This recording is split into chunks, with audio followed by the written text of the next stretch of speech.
Hey everybody. So I'm in my bathroom because my daughter is asleep and it is 11 at night. I've been back and forth on whether or not I wanted to do this or not because there are so many people who have their own opinions about the Gypsy-Rose Nicholas Gaudejean case. Now, I am by no means claiming that I am an expert in the case. Not doing that.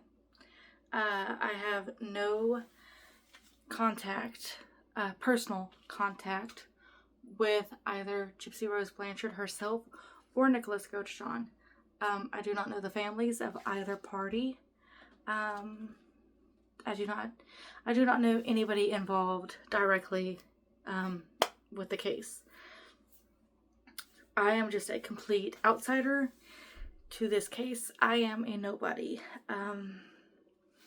But I have been following this case for a while now. I can't say when the first time I watched anything regarding this case was, but I am very big into true crime.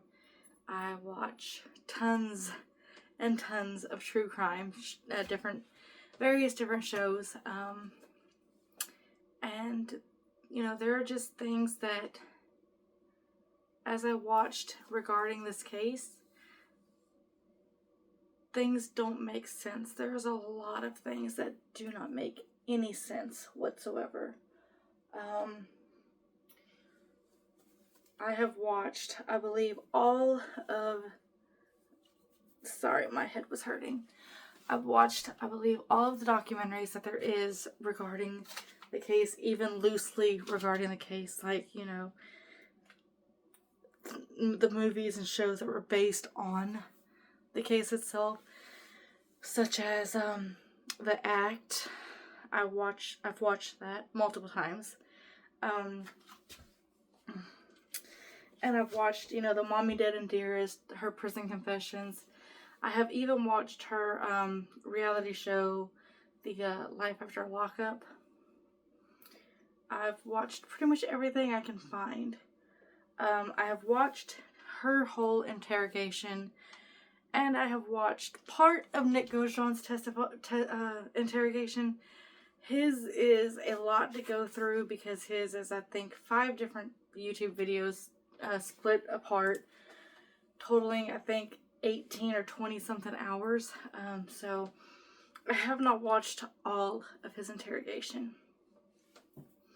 But if this goes well, I plan on doing a series where I deep dive into the investigation myself. I have already printed out a ton of documents. I have the case book, at least part 1 of 2 of the case book.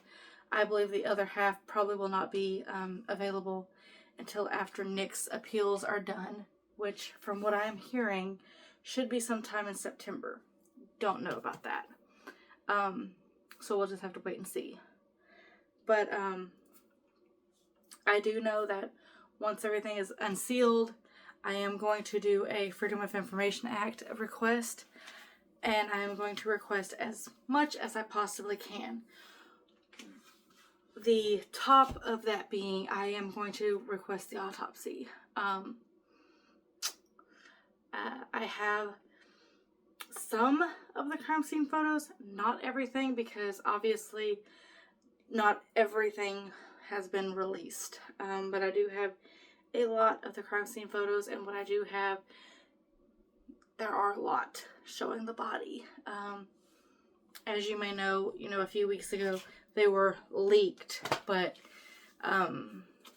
they've been out there for a while, if you just knew how to find them, which I am terrible at finding things on the internet. Like months ago, I had seen a picture, and now I try to find it, and I have typed it in every whatso way you can think to type it in, and I cannot find it.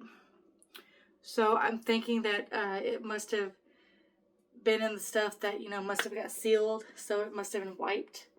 from where I found it. I don't know. I don't know, but I can't find it now. Anyways, like I said, I'm thinking about diving in, and, you know, when I do this, I will, you know, have my binder with me that has the documents that I have printed out. I have printed out over 400 pages, probably over 400 pages of documents. I'm estimating, obviously, but I have a lot of documents. I have some of Gypsy's medical records. I have, like I said, the case book.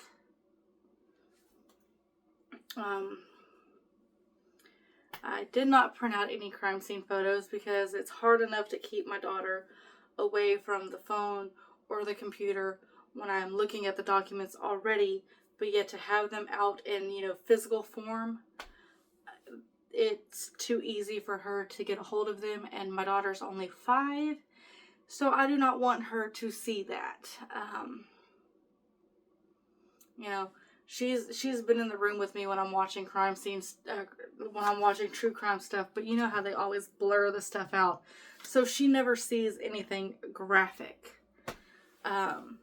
But yeah, I don't want her to be exposed to the graphic images, so I'd rather keep those on my Google Drive, which is on my phone, my tablet, and the computer. So, and all of those have passwords attached to them, so she cannot, by any chance, get onto that.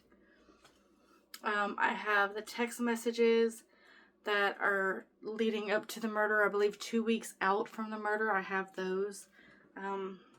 But I have a lot of stuff, and